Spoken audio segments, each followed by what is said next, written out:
नमस्कार। न्यूज की पाठशाला में आप सभी का स्वागत है। मैं हूं सुशांत सिन्हा। आज आपके लिए एक जरूरी और स्पेशल क्लास लेकर आया हूं और इस क्लास को लगाने की जरूरत महसूस हुई। आपको याद होगा, हमने 2 दिन पहले भी सावरकर साहब पर एक क्लास लगाई थी, पूरा ब्यौरा आपको दिया था। लेकिन बीते कुछ दिनों से सावरकर के बारे में जो आप सुन रहे हैं, आप कुछ दिनों से सावरकर पर जो विवाद देख रहे हैं, आपके मन में भी सावरकर को लेकर कई सवाल उठते होंगे। और सावरकर जैसी जो पर्सनालिटी हैं, जो व्यक्तित्व हैं, उनको एक क्लास में, 2 क्लास में समेटना बहुत मुश्किल है। लेकिन विवाद इतना बढ़ा, चर्चा इतनी बढ़ी कि हमें लगा कि एक और स्पेशल क्लास लगानी चाहिए। आज सावरकर पर हम कंप्लीट क्लास लगाएंगे, जिसके लिए हमने 2 गेस्ट लेक्चरर्स को भी बुलाया है। उनसे आपको मिलवाऊं, उससे पहले आपको यह यकीन दिलाता हूं कि उनको सुनकर आपके मन में सावरकर को लेकर जो भी भ्रम होंगे वो दूर होंगे। आपको सावरकर से जुड़े एक एक सवाल का जवाब मिलेगा। उनके सामने हम सवाल मोटे तौर पर कौन से रखेंगे वो आपको बता देता हूं। सावरकर या वीर सावरकर? क्यों वीर लगा सावरकर के नाम के आगे और लगना चाहिए या नहीं, इस पर उनसे बात करेंगे। माफीनामा या कानूनी हक, पूरा सच क्या है, इस पर भी बात करेंगे। सावरकर और गांधी का रिश्ता कैसा था, इसमें इतिहास के पन्नों को टटोलेंगे। अंग्रेजों में सावरकर का इतना खौफ क्यों था? क्या सावरकर देश का विभाजन रोक सकते थे? क्या सावरकर देश के पहले डिफेंस एक्सपर्ट थे? आज सावरकर का इतना विरोध क्यों होता है? क्या इतिहास से छेड़छाड़ हो रही है या पूरा सच कभी बताया ही नहीं गया? आज इन्हीं सवालों पर पाठशाला में चर्चा होगी और मैं आपको मिलवाना चाहता हूं हमारे 2 गेस्ट लेक्चरर से। लेक्चरर इसलिए कह रहा हूं क्योंकि वो हमारी पाठशाला है। हमारे साथ उदय माहुरकर साहब जुड़ रहे हैं, जिन्होंने अभी किताब लिखी है, Veer Savarkar the man who could have prevented partition. ये उनकी किताब है जो मार्केट में आ चुकी है और आपको पढ़नी चाहिए। लेखक और केंद्रीय सूचना आयुक्त हैं वीर सावरकर पर, उनकी किताब अब मार्केट में है। साथ ही हमारे साथ वैभव पुरंदरे लेखक हैं और उन्होंने जो सावरकर पर किताब लिखी है उसका नाम है the true story of the father of the Hindutva. Vaibhav ji, आपका भी बहुत स्वागत है। Thank you. पहला जो बेसिक सवाल उदय जी हम रख रहे हैं दर्शकों के सामने, आपने भी अपनी किताब का जो शीर्षक लिखा है उसमें वीर सावरकर लिखा है। सावरकर में ऐसा क्या था कि उनके नाम के आगे वीर लगना चाहिए, सावरकर सिर्फ नहीं होना चाहिए? देखिए, क्रांतिकारी के रूप में उनका जो एक योगदान था उसमें तो वीर लगता ही है, लेकिन हमारा संशोधन ये बताता है कि उनका पूरा जो जीवन था वो वीरता से भरा हुआ था। उन्होंने अगेंस्ट द विंड जाके फाइट किया देश की एकता और अखंडता के लिए। इसके लिए 1937 तक के सावरकर हीरो हैं, उसके बाद के भी सावरकर वीर हैं, दोनों वीर हैं। इसके लिए कुल रूप में देखा जाए तो वो उनको वीर कहना बहुत ही मैं कहूँगा कि जायज़ नहीं, आवश्यक है। जैसे कोई अगर आप इतिहास का उदाहरण दें कि जो उन्होंने किया वो वीरता के दायरे में आता है? नहीं, एक ही बात उनके सामने उठाई जाती है, वो है माफ़ीनामे की। अब देखिए, माफ़ीनामा का पूरा जो नहीं, मैं माफीनामा पे बाद में आऊंगा सर, लेकिन उनकी वीरता का परिचय देने के लिए कुछ वाक्य अगर आप बताएं, क्योंकि आपने इतनी रिसर्च सावरकर साहब पर की, कि क्या उन्होंने ऐसा किया कि आपको लगा कि वो एक्स्ट्राऑर्डिनरी थे? नहीं, देखिए, आप क्रांतिकारी के रूप में उनका जीवन देखिए। आप जब मदनलाल धिंगड़ा की अरेस्ट हुई तो वो फ्रांस में थे। फ्रांस से उनको मालूम था कि अरेस्ट हो जाएंगे, तो भी वो आए, लंदन आए और लंदन उनकी अरेस्ट हुई। वो एक वीरता का प्रमाण था। ऐसा पूरा उनका क्रांतिकारी का जीवन है, पूरा ही वीरता का प्रमाण था। आज खुद की जान को खतरे में डाल के रिस्क लेना देश के लिए, वो वीरता है। ठीक है। और उनका जो कठोर कारावास के बाद में जो जीवन है वो भी वीरता से भरा हुआ है, जिसको खंडित करने का प्रयत्न किया जा रहा है, वो भी वीरता से ही बढ़ा हुआ है। मैं आगे जाके आपको इस डिस्कशन में बताऊंगा। ठीक है। वैभव पुरंदरे साहब, आपके हिसाब से सावरकर या वीर सावरकर, और अगर वीर सावरकर तो वीर क्यों? सावरकर ये प्री गांधी इंडिया में एक बहुत ही बड़े स्वतंत्रता संग्राम के भारत के नेता हैं। वो जब 5 साल लंदन में थे 1906 से 1911 में, तब वो एक भारतीय युवा मंडल का नेतृत्व करते थे। उस ग्रुप में बहुत ही इंटेलिजेंट, ब्राइट भारतीय लोग थे, जैसे वीवीएस अय्यर थे, एमपीटी आचार्य थे, सेनापति बापट थे, बिपिन चंद्र पाल के लड़के थे, नानू पाल। वो सब सावरकर जी को अपना नेता मानते थे। और जब, जैसे माहुरकर जी ने कहा, जब मदनलाल धिंगरा ने करजन वैली की हत्या की और जब एक ब्रिटिश लोगों ने मीटिंग बुलाई मदनलाल धिंगरा की निंदा करने के लिए, तब उस मीटिंग में अकेले सावरकर उन्होंने खड़े होकर उस रेजोल्यूशन का विरोध किया कि Madanlal Dhingra should be condemned for that assassination. उन्होंने कहा नहीं, उसका एक कारण था कि भारतीयों को कोई वॉइस नहीं है, उनको स्वतंत्रता बिल्कुल नहीं दी गई, कोई भी हक उनको नहीं मिल रहे हैं। और उन्होंने मदनलाल धिंगरा के लिए कई पत्र लिखे लंदन के और वृत्तपत्रों ये में। काम उन्होंने अंग्रेजों के बीच खड़े होकर लंदन में किया। जी हाँ, in the heart of empire in London. और उनके बारे में स्कॉटलैंड यार्ड ने हमेशा एक फाइल रखी थी। 1906 से उनके पीछे स्कॉटलैंड यार्ड के लोग घूमते थे। He was considered a dangerous revolutionary. और 1909 में जब 1857 की जो स्वतंत्रता संग्राम था, उसकी 50वीं सालगिरह थी, तब उन्होंने काफी बड़ा ऐसा कमेमोरेशन किया था इंडिया हाउस में लंदन में, जिसकी वजह से ब्रिटिश साम्राज्य के लोग बहुत ही नाखुश हुए थे। उन्होंने लेक्चर्स ऑर्गेनाइज की, ब्रिटिश न्यूज़पेपर्स में रानी लक्ष्मीबाई के बारे में बहुत ही बुरा लिखान किया जा रहा था। तात्या टोपे के बारे में कई सारी गलत बातें लिखी जा रही थी। उसका खंडन सावरकर ने लंदन में रहकर भारतीयों का नेतृत्व करके किया था। तो वो काफी वीरता का प्रमाण। या इसको लोगों को इस लिहाज से भी समझना चाहिए कि जिस अंग्रेजी शासन के खिलाफ यहाँ हिंदुस्तान में बोलने की बहुतों की हिम्मत नहीं होती थी, उसके खिलाफ उनके खुद के देश में रहकर और वहां पर विरोध करना और खुलकर विरोध करना, ये थे सावरकर, जो उनकी वीरता का एक परिचय है। ऐसा पूरा इतिहास का पन्ना भरा पड़ा है। दूसरा सवाल जो लोगों के मन में है और जिस पर आजकल बड़ी बहस भी है माहुरकर साहब, वो है माफीनामा था वो या उनका कानूनी हक था? उस माफीनामे का पूरा सच क्या है? देखिए, मैं इसको एकदम अलग रूप में देखता हूँ ये पूरे वाक्य को। देखिए, छत्रपति शिवाजी महाराज का जब देहांत हुआ, जब उनकी जो राज्य की जो लंबाई थी वो 1600 किलोमीटर की थी। उसका दक्षिण गुजरात से आरंभ होता था और वो उसका अंत होता था जिंजी के किले के आगे जाके 40 किलोमीटर दूर आज के तमिलनाडु में। ये पूरी जो पट्टी है वो करीबन 1600 किलोमीटर की है। ये जो अंतर है वो अंतर दिल्ली और काबुल का अंतर है, उससे ज़्यादा है। दिल्ली और घूर, जहाँ से मोहम्मद घोरी आया था, उस घूर और दिल्ली का अंतर उससे ज़्यादा है। और गजनी, जहाँ से मोहम्मद गजनी आया था, उसका और दिल्ली का अंतर है उससे भी ज़्यादा है। वैसे शिवाजी ने अपने जीवन काल में करीबन 4 से 5 माफ़ी पत्र औरंगज़ेब को लिखे थे उन्होंने। हर एक माफ़ी पत्र के पीछे एक कूटनीति थी। जब उनको लगता था कि मेरा जो स्वराज्य का, जो हिंदवी स्वराज्य का जो मेरा जो एक सपना है, मेरा जो लक्ष्य है वो वीक हो रहा है, तो माफ़ी मांग लेते थे। ये 4 या 5 माफ़ीनामे के बाद में करीबन 3 में संधियाँ हुई थी, और तीन संधियाँ शिवाजी ने तोड़ी थी। तो वीर सावरकर जैसे क्रांतिकारी को गांधी मूल्यों से तोलना, ये कम्युनिस्ट और जो वोट बैंक पॉलिटिक्स के जो गुलाम हैं उनकी एक तरीके से एक कॉन्स्पिरेसी है। क्योंकि शिवाजी सावरकर जो थे वो फॉलोअर थे शिवाजी के, चाणक्य के और कृष्णा नीति के। तो आप ये कह रहे हैं इसका संदर्भ भी अलग है। उन्होंने वो माफीनामा था या उसका कोई लेना देना ही नहीं है। अच्छा, दूसरा, जब वीर सावरकर लंदन में पकड़े गए, जब उनको लाया जा रहा था जहाज के अंदर, तो उन्होंने मार्शलिस पोर्ट के पास में भी डाइव लगा के भागने का प्रयत्न किया था। अनफॉर्चुनेटली वो पकड़े गए।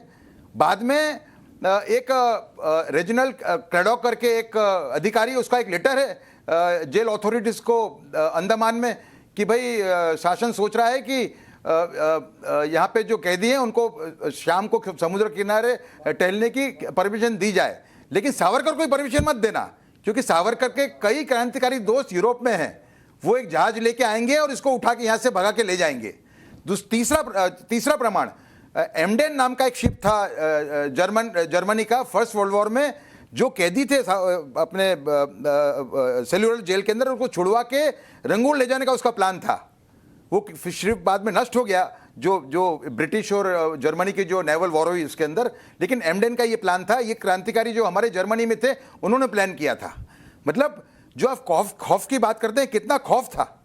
देखिए, इसमें एक चीज तो है कि अंग्रेजों को भी पता था कि सावरकर अगर बाहर हैं तो बहुत बड़े खतरा हैं, इसीलिए उनको ऐसी जेल में रखा गया और 25-25 साल की 2 सजाएं दी गई, मतलब बाहर ही ना आ सके ये व्यक्ति। और सावरकर को, जैसा उदय जी कह रहे हैं और हमने आपको पिछली क्लास में भी बताया था, कि उनको ये तय करना था कि 50 साल वहां कोल्हू के बैल की तरह अंग्रेजों की गुलामी करके बिताना है या बाहर आकर देश के लिए कुछ करना है। पुरंदरे साहब, आपके हिसाब से, आपने इतना सावरकर का जीवन पढ़ा, आपके हिसाब से वो माफीनामा क्या था? कानूनी हक था? उनके डरपोक होने का प्रतीक था? क्या था वो? सावरकर जी ने ये याचिकाएं ब्रिटिश सरकार को जरूर लिखी, उसमें कोई भी गलत बात उन्होंने नहीं की। वो एक लीगल मैकेनिज्म था विच ही अवेल्ड ऑफ, और उसके लिए उनको कायर कहना ये इतिहास के प्रति पूरी तरह से अज्ञान दर्शाता है। जो आदमी कायर कहते हैं उनको, जैसे राहुल गांधी जी ने भी कहा था कि वो कायर है and all that, it just shows a complete lack of understanding of Indian history and India's freedom struggle. क्योंकि जो अत्याचार अंडमान में हुए वो ग्वांतानामो बे में जिस तरह से 21वीं सदी में हुए, उसी तरह से अत्याचार वहां पे हुए। वो एक लीगल मैकेनिज्म था। सावरकर जी के पहले 1908 में बंगाली रेवोल्यूशनरीज थे, सत्येंद्रनाथ बोस थे, उन्होंने ऐसी याचिकाएं लिखी है।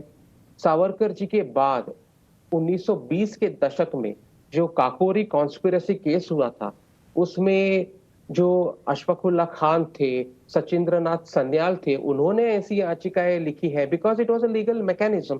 तो हम सत्येंद्रनाथ बोस और अशफाकुल्ला खान और सचिंद्रनाथ सन्याल को कायर तो नहीं कहते, वो देशभक्ति है, उन्होंने देश के लिए काम किया है, बड़ा काम किया है। उसी तरह से सावरकर भी देशभक्त है, और ये जो याचिकाएं लिखी है उसके लिए उन्हें कायर कहना ये बिल्कुल ही अच्छा, गलत उसमें बात एक है। चीज और भी है सर, कि उसमें यह भी कहा जाता है कि वो याचिकाएं अगर माफीनामा होती तो वो कहीं लिखते कि मैंने गलती कर दी, जिस चीज के लिए मुझे पकड़ा गया मैं माफी मांगता हूं। उन्होंने कभी अपनी ये नहीं कहा कि मैंने गलती की है। और जो आप प्रताड़नाएं बता रहे थे उसके बारे में भी थोड़ा बताइए, वहां जेल का माहौल क्या था? हाँ, मैं एक तो जो अत्याचार थे वो बहुत ही क्रूर थे। जिस तरह से उनको स्टैंडिंग फेटर्स दिए जाते थे, तो आपकी बेड़ी है, आपके हाथ बंधे हुए हैं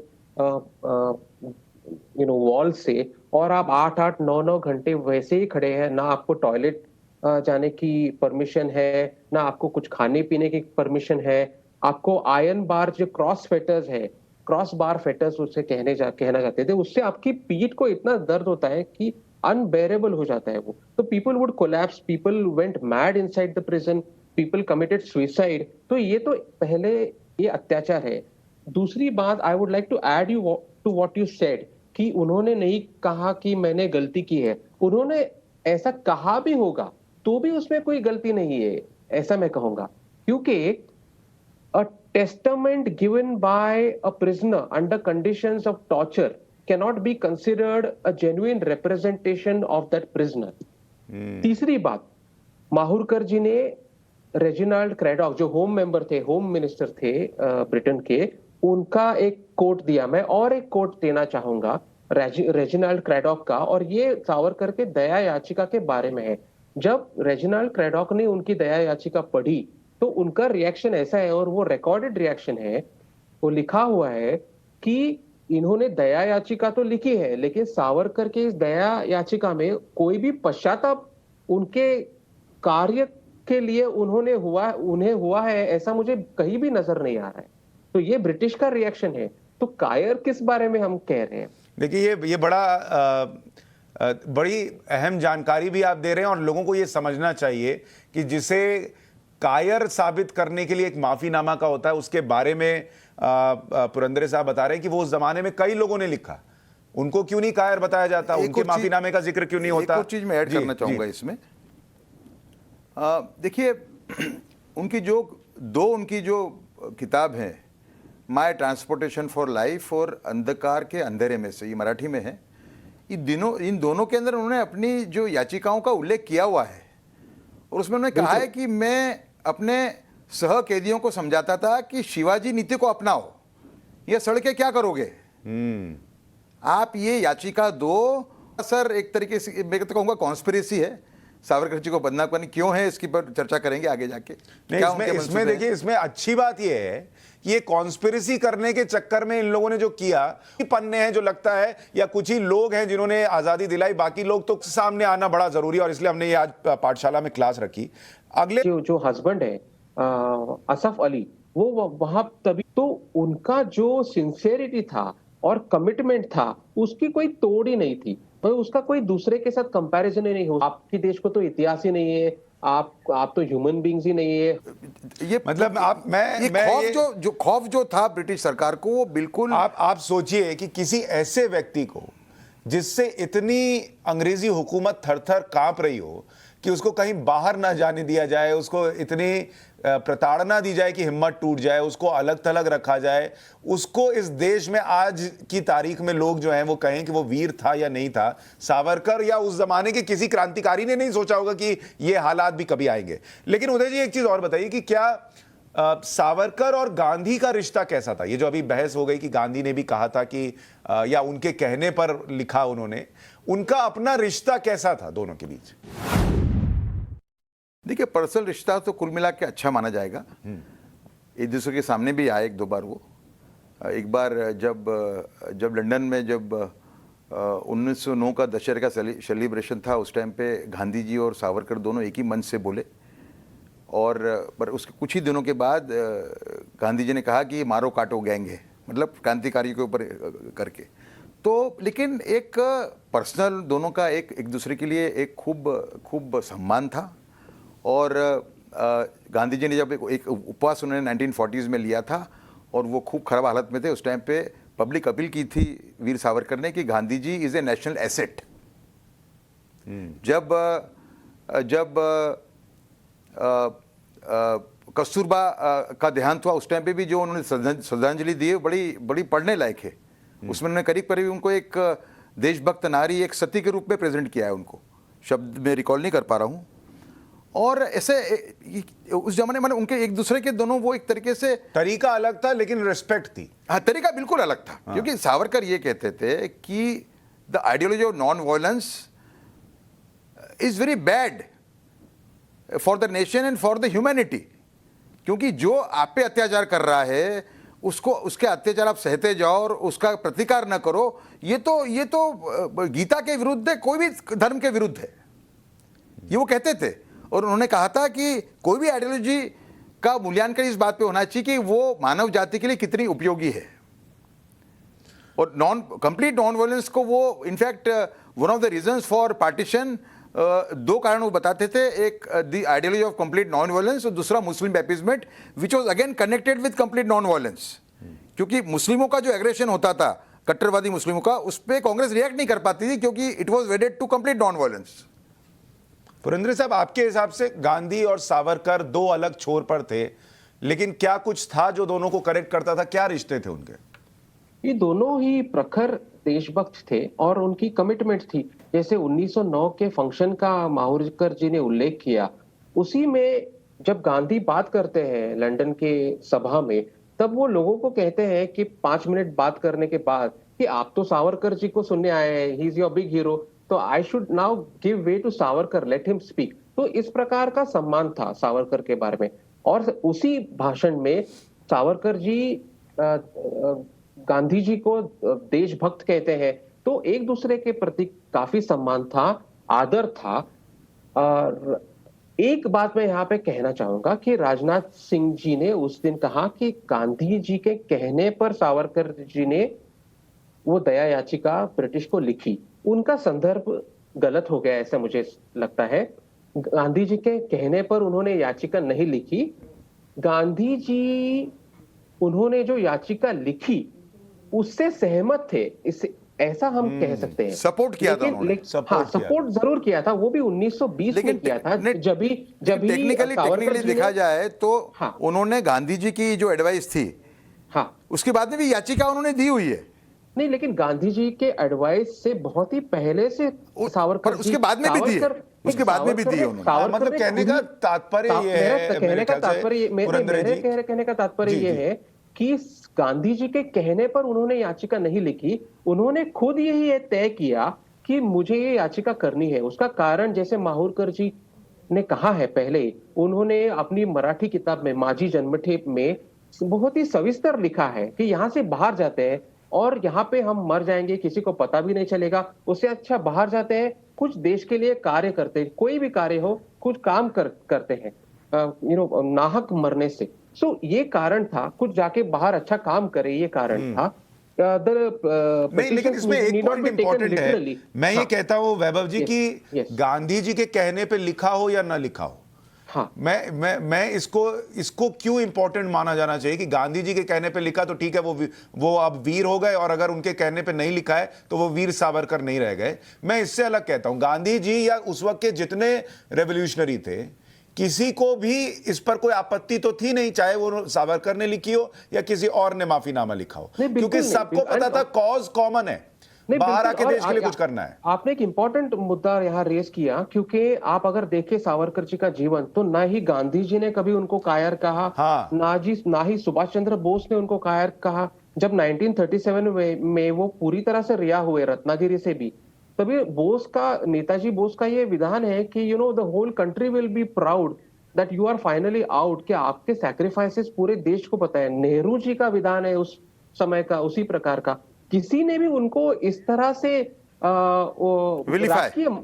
विलीफाई नहीं किया। राजकीय मतभेद जरूर हुए होंगे, और वो तो होने ही चाहिए। कोई हिंदुत्व का प्रचारक है, कोई अहिंसा का प्रचारक है, कोई आर्म्ड रेवोल्यूशन की बात कर रहा है, कोई और कुछ बात कर रहा है, लेकिन मार्ग अलग अलग होंगे, लेकिन ध्येय एक ही है, भारत का स्वातंत्र्य उस समय का। और किसी ने भी इस प्रकार की कायर और मैं वही तो कह रहा हूं सर कि जब उस जमाने में अगर मान लीजिए आइडियोलॉजिकली कैसे आजादी मिलनी चाहिए इसको लेकर गांधी जी और सावरकर दो ध्रुव पर है, फिर भी गांधी जी अगर उनको कायर नहीं कह रहे, अगर सुभाष चंद्र बोस नहीं कह रहे, अंबेडकर नहीं कह रहे, नेहरू नहीं कह रहे, तो तुम कौन हो आज की तारीख में बोलने वाले जो लोग आज सोशल मीडिया पर सर्टिफिकेट बांट रहे हैं? सावरकर ने भी ये कहा था कि देश की आजादी की लड़ाई में सभी लोगों का योगदान है, कोई का कम ज्यादा नहीं है, सबका योगदान है।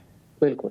और गांधी जी ने भी उनकी सराहना की है। गांधी जी ने यमुना ताई, उनकी जो धर्मपत्नी थी, उनकी भी खूब सराहना की थी गांधी जी ने। तो मतलब जी, अब अगले सवाल पर कि क्या सावरकर देश का विभाजन रोक सकते थे? बिल्कुल बिल्कुल रोक सकते थे, क्योंकि देखिए सावरकर 1937 में नजर कैद से बाहर आए। देखिए 1930 के अंदर मुस्लिम लीग का इलाहाबाद सेशन हुआ, जिसमें पहली बार पाकिस्तान का नाम लिए बगैर भारत के मुसलमानों के लिए दूसरे देश की परिकल्पना मोहम्मद इकबाल ने की।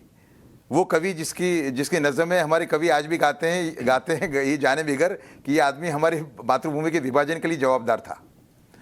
तो उसमें उन्होंने कहा कि आज का जो सिंध है, सिंध का नाम लिया उन्होंने, Punjab, north west frontier province और बलूचिस्तान, यहाँ में एक फ्यूचर में एक मुस्लिम देश होता हुआ दिख रहा है मुझे, ऐसा उन्होंने कहा।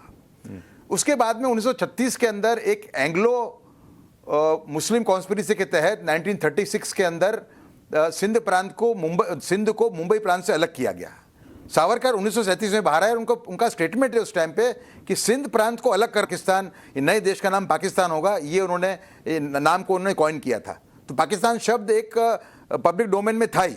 तो 1936 के अंदर सिंध प्रांत अलग हुआ बॉम्बे प्रेसिडेंसी से, और 37 के अंदर जब सावरकर आए तो सावरकर ने देखा कि सिंध प्रांत का अलग होना ये मुझे एक पार्टीशन के तरफ ये पूरी बात बढ़ती हुई दिखाई दे रही है। और 1930 और भी खूब सारे प्रयास किए उन्होंने। ये यहाँ पे टाइम नहीं है सभी बातों को सामने लाने का, लेकिन वो ऐसे व्यक्ति थे जो कंटिन्यूसली कहते रहे 37 से लेकर 34-45 तक कि अगर मुस्लिम तुष्टीकरण किया तो भारत को बहुत बड़ा खामियाजा भुगतना पड़ेगा। और 1940 के बाद तो वो कहने लगे कि पार्टीशन होगा अगर आपकी ये नीति जारी रही तो। देखिए 1940 के अंदर मुस्लिम लीग ने पाकिस्तान रेजोल्यूशन पास किया 23 मार्च 1940 को लाहौर के अंदर। उसके बाद में उसके 15 दिन के अंदर ही गांधी जी ने एक लेख लिखा जिसमें उन्होंने पार्टीशन की बात को की खूब टीका की, लेकिन कहा कि अगर देश के 8 करोड़ मुसलमान अगर भारत के साथ रहना नहीं चाहते तो हम उनको कैसे रोक सकते हैं। तो ये सोच ही गलत थी, क्योंकि जब जब जिन्ना ने रेजोल्यूशन पास किया उस टाइम पे कई मुसलमानों ने इसका विरोध किया था। अगर कांग्रेस ने एक एंटी पार्टीशन फ्रंट बनाया होता हिंदुओं का और मुसलमानों का, तो शायद पार्टीशन न होता। सावरकर उसमें थे ही। आपको भी लगता है पुरंदरे साहब कि अगर सावरकर की सोच से चले होते, मुस्लिम तुष्टीकरण नहीं हुआ होता, या गांधी जी को लेकर जो कह रहे हैं, तो क्या यह विभाजन रुक सकता था? नहीं, मुझे ऐसा लगता है कि 1937 में सावरकर हिंदू महासभा के अध्यक्ष हुए। उनके बाद में जो चुनाव हुए और जो कुछ एजिटेशन हुआ स्वतंत्रता के लिए, उसमें सावरकर को हिंदू महासभा को कोई भी चुनाव में जीत प्राप्त नहीं हुई जिस प्रकार से होनी चाहिए थी। और समस्त हिंदू समाज गांधी जी को अपना नेता मानते थे, कांग्रेस को नेतृत्व हिंदू समाज ने दिया था, तो सावरकर को वहां पे जीत ही प्राप्त नहीं हुई। अगर वो सपोर्ट कहीं पे मिल जाता तो शायद he could have pushed for it. मैं एक दूसरा मुद्दा रेस कर रहा हूं। हाँ। सुशांत जी, मेरा मुद्दा ये है कि देश का जो पार्टीशन हुआ उसके दो मुख्य कारण थे। एक था मुस्लिम तुष्टीकरण और दूसरी थी कांग्रेस की कंप्लीट नॉन वायलेंस की नीति। ये दो कारण थे और सावरकर इन दोनों के विरुद्ध में आगाह कर रहे थे देश को 1937 ऑनवर्ड्स, और सदंतर आगाह कर रहे थे। मतलब ऐसा नहीं था कि 6 महीने का गैप पड़ गया। हर स्टेटमेंट हर महीने उनको ये वो एक वार्निंग देते थे कि ये बहुत गलत डायरेक्शन में पूरी बात जा रही है। तो मेरा एक ब्रॉड परिप्रेक्ष्य मेरा ये कहना है कि उनकी बात अगर हिंदू समाज और कांग्रेस ने स्वीकारी होती, अगर कांग्रेस ने स्वीकारी होती तो हिंदू समाज ने स्वीकारी होती, तो पार्टीशन न होता। ठीक है, अगला सवाल जो लोगों के मन में है और जो आपने किताब में इसका अभी पार्टीशन के लिए भी आपने बताया, आपने किताब में इसका जिक्र भी किया है, और दूसरा कि क्या सावरकर की जो समझ थी राष्ट्रीय सुरक्षा को लेकर, क्या वो देश के पहले डिफेंस एक्सपर्ट या राष्ट्रीय सुरक्षा के पितामह कहे जा सकते हैं? उदय जी, देखिए, हमने तो पितामह कहा ही उनको, खूब प्रमाण हमने उससे खेटा कि कोई को लगेगा कि भाई ये एक स्वीपिंग स्टेटमेंट है, एक सावरकर प्रेमी कर रहा है, ऐसा नहीं है। उसको किताब पढ़नी पड़ेगी और उसमें खूब प्रमाण हमने दिए हैं कि वीर सावरकर हैं, वो देश के राष्ट्रीय सुरक्षा और कूटनीति के पितामह हैं। आपको कंपेयर करना पड़ेगा उसको, उनके विचारों को नेहरू जी की नीतियों से, कि नेहरू जी की डिफेंस नीति क्या थी। चाइना में एक्सपोज हो गई पूरी, उनका नॉन वायलेंट मूवमेंट था, वो भी कोई लॉन्ग टर्म फायदा देश को नहीं करवा पाया। तो आपको उस संदर्भ में इसको देखना होगा। और दूसरा कि वो तो तुरंत आज़ादी की बात कहते थे कि भारत को एटम बम बनाना चाहिए। आप देखिए कि 1947 में भारत आज़ाद हुआ, आज के चाइना का गठन 1948 में हुआ। आप याद रखें कि भारत की मिलिट्री स्ट्रेंथ चाइना से कई ज़्यादा थी जब चाइना के रूप में जब उभरा 1948 के अंदर। आज का चाइना है, उसका बर्थ हुआ था 1948 में। तो अगर हमारी स्ट्रेंथ ज़्यादा थी तो हम 62 का वॉर क्यों हार गए? और दूसरा कि 1954 में जब नेहरू पंचशील नाम का एक मंत्र लेके आए, ये कहते हुए कि भारत और भारत के पड़ोसी देश अगर इन 5 मंत्रों को फॉलो करते हैं तो भाईचारे से रह पाएंगे। उस टाइम पे सावरकर ने उनको काउंटर किया, ये कहते हुए कि चाइना को तिब्बत को जैसे चाइना ने हड़प लिया है, उसके बाद इस तरीके की चिकनी चुपड़ी बातें करना चाइना के साथ, ये खुद को एक तरीके से एक गलत ये पूरा एक गलत मैसेज जा रहा है इसके अंदर। और इससे चाइना की जो जमीन हड़पने की भूख है वो बढ़ेगी। और आगे जाके मेरे को थोड़ा भी अचंभा नहीं होगा अगर चाइना भारत की जमीन हड़पने का प्रयत्न करे, जो बात 8 साल के बाद सच पड़ी। उस टाइम पे उन्होंने एक और स्टेटमेंट इशू किया था कि your Panchsheel comprises beads of the rosary. जो माला होती है, मंत्र की माला, उसकी जो बीड्स होती है वो तुम्हारा पंचशील है। चाइना का पंचशील है बॉम्ब है, चाइना का पंचशील मशीन गन है, चाइना का पंचशील टैंक है। तो उन्होंने ये पहले से ही कहा था। आसाम की बात करें तो 1941 में उन्होंने आसाम के बारे में आगाह किया था। उन्होंने कहा था कि ईस्ट बंगाल के मुसलमान जो आसाम में ब्रह्मपुत्र वैली में आके बस रहे हैं, ये भले आर्थिक कारणों के कारण वहाँ पे बस रहे हैं, लेकिन आगे जाके ये आसाम की संस्कृति और उत्तर पूर्व की हमारी पट्टी के लिए सुरक्षा के रूप में एक खतरा बन सकते हैं। उस टाइम पे नेहरू जी ने कहा, नेचर एबहॉर्स वैक्यूम, जहाँ खाली जगह होगी वो लोग वहाँ आके रहेंगे, हम उनको कैसे रोक सकते हैं। उस टाइम पे सावरकर ने उनको काउंटर करते हुए कहा एक बड़े एक हास्यास्पद परिस्थिति हुई थी। उन्होंने कहा कि नेचर ऑल्सो एबॉर्स पॉइजनस गैस।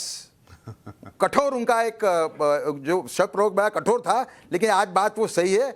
वहाँ पे उस टाइम पे मुसलमानों की जो पॉपुलेशन थी आसाम में वो 10% थी, आज 35% है। आसाम के जितने भी प्रॉब्लम है, बड़े नॉन मुस्लिम दिखते हो कई प्रॉब्लम, वो सभी प्रॉब्लम इस प्रॉब्लम से जुड़े हुए हैं। और सबसे बड़ी बात, वहाँ पे आज एक बड़ा तबका उनका वहाबीकरण हो चुका है, कट्टरवादी सोच की तरफ वो बढ़ चुके हैं।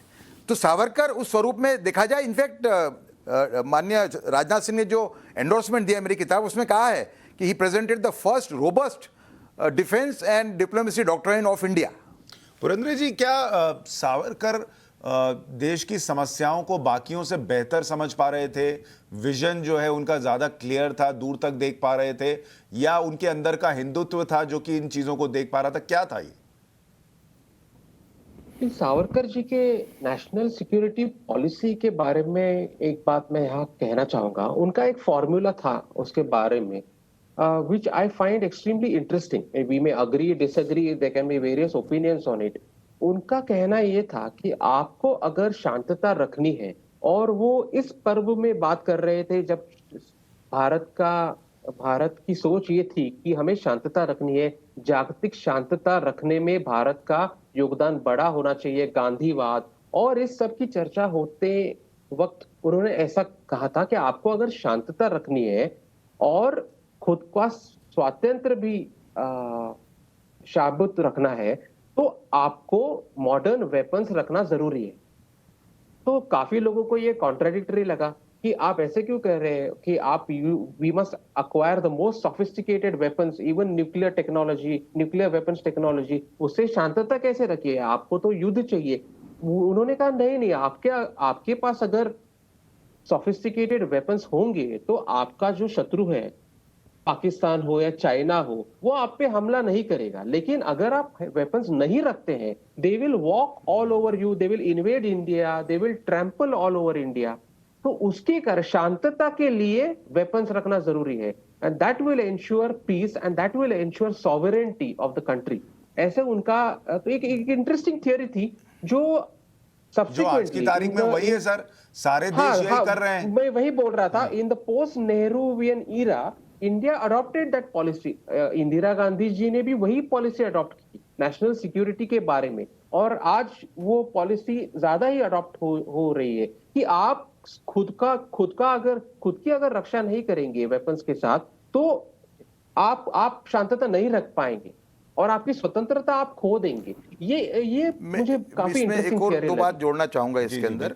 देखिए, जो भी राष्ट्रीय सुरक्षा के संदर्भ में भारत पे आपत्तियां आई गए 70 साल के अंदर, उन्हीं सभी आपत्तियों की वार्निंग वीर सावरकर ने आज से 60 से 80 साल पहले कर दी थी। इसके लिए हमने उनको पितामह कहा है। दूसरा कि देखिए, इंदिरा गांधी ने भी उनको पार्शियली उनकी डॉक्ट्रिन को अपनाया, फुल्ली नहीं अपनाया, वरना वो शिमला एग्रीमेंट के अंदर कश्मीर का प्रॉब्लम का वो सॉल्यूशन ला देती। जब हमारे पास 93,000 सोल्जर्स थे कैप्टिविटी में, हम कश्मीर का प्रॉब्लम सॉल्व कर सकते थे, और तो और हमने उससे विपरीत किया। हमने जो 3 तालुका जो हिंदू डोमिनेट तालुका थे, तहसील थी सिंध में, जो हम जीते थे 71 के वॉर में, हमने वापस दी थी। वहाँ के हिंदुओं को तकलीफ में डाल दिया, आज उनके पे अत्याचार हो रहे हैं। तो हम पूरी तरीके से, इंदिरा गांधी ने भी उसको अपनाया लेकिन पूरी तरीके से नहीं अपनाया। 65 के वॉर में हम सिर्फ 13 किलोमीटर दूर थे लाहौर से, हमने सीजफायर एक्सेप्ट कर लिया, और बाद में ताशकंद में जो था वो भी दे दिया हमने। तो सावरकर की डॉक्ट्रिन कभी पूरी तरह से कभी लागू ही नहीं हुई। अगर लागू होती तो मेरा मानना है कि आज भारत एक सुपर पावर होता। देखिए, भारत के पास एक जबरदस्त शक्ति थी आर्थिक स्वरूप के अंदर। भारत के पास कारपेंटर दूसरे देशों में बनाना पड़ता है, यहाँ कारपेंटर सदियों से कारपेंटर है, यहाँ लुहार सदियों से लुहार है, यहाँ पे हेयर कटर सदियों से हेयर कटर है। तो एक बड़ी जबरदस्त स्ट्रेंथ थी भारत के पास में, भारत उसको लिवरेज नहीं कर पाया। और अगर ये दोनों चीजें होती, डिफेंस और डिप्लोमेसी डॉक्ट्रिन को, सावरकर जी कहते थे कि कोई दो देश परमाणु दुश्मन परमाणु दोस्त नहीं हो सकते। ये नीड्स के अकॉर्डिंग ये पूरा डेफिनेशन चेंज होता रहता है। इसके लिए हमारा जो दुश्मन है, हमारा जो दुश्मन है, उसका अगर कोई दुश्मन है तो हमारा दोस्त है। और इसी आधार पर उन्होंने बहुत कम लोग जानते हैं आज देश के अंदर कि सुभाष चंद्र बोस जो गए देश छोड़ के, और उन्होंने जो इंडियन नेशनल आर्मी ऑर्गेनाइज की, उसके अंदर सावरकर जी का एक प्रमुख रोल था, उनकी जो एडवाइस थी उसका प्रमुख रोल था। इसके लिए अगर हम सावरकर जी की डॉक्ट्रिन पूरी तरह से अपनाते तो आज हम सुपर पावर हो चुके होते। और मेरा एक विधान है इसके अंदर कि विश्वगुरु बनने के लिए भी हमें सुपर पावर बनना पड़ेगा। हम विश्वगुरु ऐसे नहीं बन सकते जो बात चलती रहती है आजकल, हम विश्वगुरु बन जाएंगे, हमें सुपर पावर बनना पड़ेगा और फिर हम विश्वगुरु बनेंगे। ठीक है। वैभव जी, अगर इतने विजनरी नेता, इतना राष्ट्र के प्रति समर्पित नेता, इतना खौफ अंग्रेजों में सावरकर का था, ये दिखता है, लिखा हुआ है हर जगह, लेकिन आज की तारीख में सावरकर का इतना विरोध क्यों हो रहा है? इसको अगर आप एनालाइज करें, आप क्या देखते हैं? नहीं, उसका कारण बहुत ही सरल और सिंपल है कि उनके पॉलिटिकल आइडियोलॉजी की वजह से हो रहा है। वो हिंदुत्व के प्रचारक थे और उन्होंने वो थियरी हिंदुत्व के सामने रखी। सावरकर ने मेरी दृष्टि से काफी गलतियां भी की उनके पॉलिटिकल करियर में। उन्होंने काफी मुसलमान विरोधी कई वक्तव्य की जो मुझे लगता है उनको बिल्कुल नहीं करनी चाहिए थी, और उनका स्टैंड काफी वक्त कंट्रोवर्शियल हुआ था। So we may agree, we may disagree with some of his ideas, लेकिन सिर्फ वो हिंदुत्व के प्रमुख प्रचारक थे, इसलिए उनको देशद्रोही कहना या कायर कहना ये पूरी तरह से गलत है। मुझे सुशांत जी, मैं इसमें डिसएग्री होऊंगा वैभव जी से। देखिए, कठोर शब्द का इस्तेमाल वो करते थे, इसमें कोई शंका नहीं है। और वातावरण ऐसा हो गया था 45 के अंदर, जो मुस्लिम लीग ने जिस तरीके से दूषित कर दिया था वातावरण, और कांग्रेस जिस तरीके से सरेंडर हो रही थी, उसमें उन्होंने कुछ कठोर शब्द उन्होंने उपयोग किया होगा। लेकिन कोई मूल आइडियोलॉजी देखें तो हिंदुत्व की आइडियोलॉजी है वो इंक्लूसिव आइडियोलॉजी है। उनके हिंदू राष्ट्र मैनिफेस्टो में लिखा हुआ है कि सभी धर्म, सभी जातियों को समान अधिकार मिलेगा। एक स्टेप और आगे जाते हैं और कहते हैं कि अगर रिलीजियस माइनॉरिटीज़ की पूजा अर्चना को कोई बाधा डालता है तो स्टेट स्टेप इन करेगी, उनको प्रोटेक्ट करेगी। लेकिन साथ में एक वार्निंग देते हैं, the nation will not allow creation of a nation within a nation in the name of religious minoritism. और यही 70 साल की कहानी है। आज आप देखिए कि पाकिस्तान के अंदर जो हिंदू थे 1947 में, उसके मुकाबले सिर्फ 8% रह गए हैं। बांग्लादेश के अंदर जितने हिंदू थे 1947 के अंदर, उसके मुकाबले सिर्फ 30% रह गए हैं, 30 से भी कम है। और भारत के अंदर मुसलमानों की संख्या करीबन 5 से 6 गुना बढ़ चुकी है। तो दूसरे कई प्रमाण है, जैसे एक और बात मैं ऐड करना चाहूंगा। लाहौर में जब वो गए और जब उनको 1938 के अंदर हिंदू महासभा अध्यक्ष के रूप में उनको वहां पूछा गया लाहौर के अंदर कि आप और जिन्ना देश को धर्म के आधार पे क्यों तोड़ने पे क्यों तुले हुए हो, उस टाइम पे सावरकर जी ने कहा, जो जवाब दिया वो हमें सुनने लायक है। उन्होंने कहा कि आपका प्रश्न ही गलत है, मैं और जिन्ना एक ही पर के पक्षी नहीं है। While Jinnah is for more and more concession for Muslims, I am for equal treatment for all. 1947 उनका स्पीच, 1937 का स्पीच अहमदाबाद का, जिसको खूब तोड़ा मरोड़ा जाता है, उसके अंदर भी ये बात बड़ी स्पष्ट कही है कि माइनॉरिटीज को क्या मिलेगा।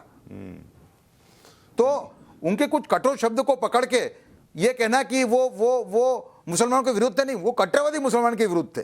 दूसरा कि जो 1939 में जो लखनऊ के शिया मुसलमान थे, उन्होंने जब एक प्रस्ताव पास किया कि जो भी मुसलमान गौ हत्या करेगा वो हिंदू मुस्लिम एकता का विरोधी गिना जाएगा। प्रस्ताव का दूसरा पॉइंट था कि अगर हिंदू जुलूस निकालते हैं मस्जिद के पास तो मुसलमान उसका विरोध नहीं करेंगे। तो सावरकर ने उसकी सराहना की, वेलकम किया और कहा कि अगर ऐसे जेन्युइन स्टेप्स आते रहे मुसलमानों की तरफ से तो हिंदू मुस्लिम एकता मुमकिन है। और साथ में एक स्टेप और आगे गए और उन्होंने लेटर लिखा, उनको ये कहा कि अगर लखनऊ के मुसलमान को शिया मुसलमानों को मैं ये एश्योर करना चाहता हूं कि हिंदू महासभा प्रयास करेगी कि हिंदू जानबूझकर जुलूस ना निकालें मस्जिद के पास से। तो काफी प्रमाण है उसके। बहुत सारी चीजें हैं जो आपको कई बार परिप्रेक्ष्य में समझनी पड़ती हैं और उनके पूर्णता में समझनी पड़ती है कि पूर्ण पिक्चर क्या है, पूरी तस्वीर क्या है, तब आपको बात समझ में आती है। एक आखिरी सवाल मैं आप दोनों से पूछता हूं, क्योंकि आप दोनों इतिहास को इतना समझ रहे हैं, करीब से देख रहे हैं, आपने अपना वक्त दिया है। उदय जी, क्या इस देश में इतिहास से छेड़छाड़ हुई है या सेलेक्टिवली बताया गया है या कुछ छूट गया है या पूरा सच नहीं बताया गया है? ऐसा है कि इसके दो उसके पार्ट हैं। छेड़छाड़ पहले दिन से हो रही थी, लेकिन जवाहरलाल यूनिवर्सिटी की स्थापना के बाद जो नूरुल हसन नाम के एक स्कॉलर थे, उनके आने के बाद हिस्ट्री बुक्स के अंदर और भी छेड़छाड़ होने लगी और एक तरीके से हिस्ट्री को डिस्टॉर्ट करने का पूरा प्रयत्न हुआ। और लास्ट में जो यूपीए का जो लास्ट काल था वो तो बड़ा भयंकर था। उसमें तो हिस्ट्री थी, वो मुगल हिस्ट्री थी, दूसरी कोई हिस्ट्री ही नहीं थी। तो महापुरुषों को दबाया गया, क्रांतिकारी आंदोलन को दबाया गया, कुछ चुनिंदे लोगों को, कांग्रेस के अंदर भी सब नहीं, चुनिंदे लोगों को हीरो बनाया गया। दूसरा कि जो मध्यकाल के आक्रमणकार थे, लोधी है, खिलजी है, तुगलक है, इनके अत्याचारों को छुपाया गया। आप आरसी मुजुमदार अगर नहीं होते तो हमको मालूम ही नहीं पड़ता कि इतने अत्याचार हुए हैं हिंदुओं पे।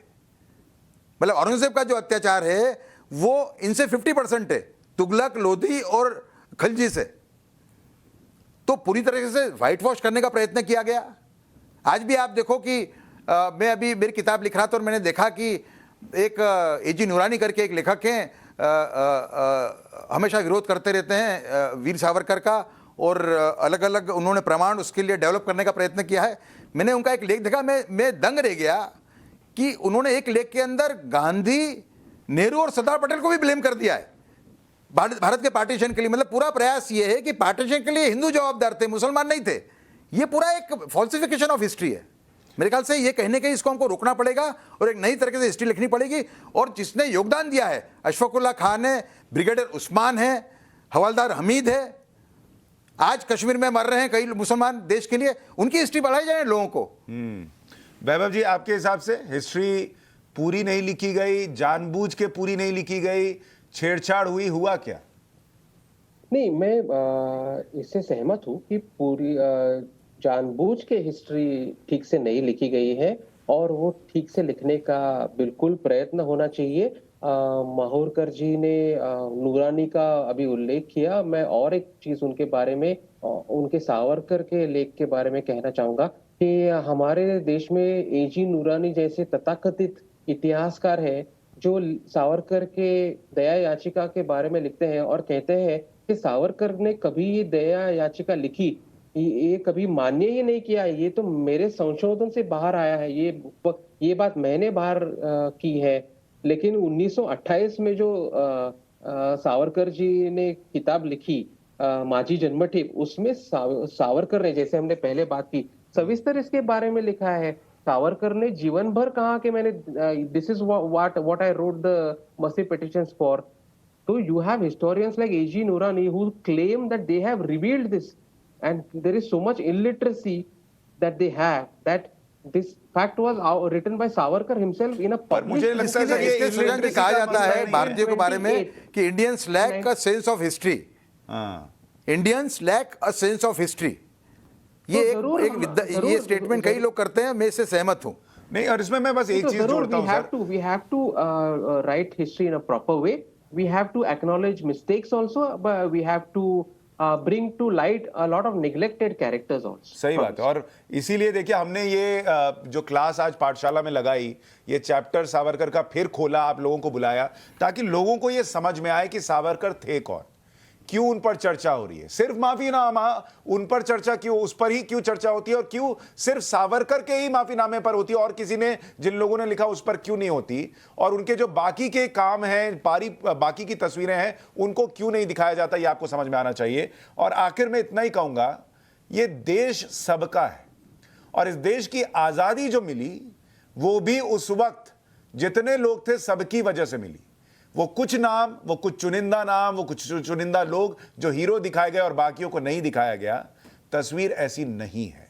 इतिहास को पढ़िए, समझिए, दूसरों के नजर से भी समझिए, क्योंकि एक ही तस्वीर पेश करने की कई बार कोशिश हुई है। बहुत शुक्रिया उदय जी, बहुत शुक्रिया वैभव जी इस पूरी चर्चा में हमारे साथ जुड़ने के लिए। पाठशाला में आज के लिए इतना ही। आपको यह कार्यक्रम कैसा लगा, #न्यूज़ की पाठशाला पर ट्वीट करके जरूर बताइएगा। नमस्कार।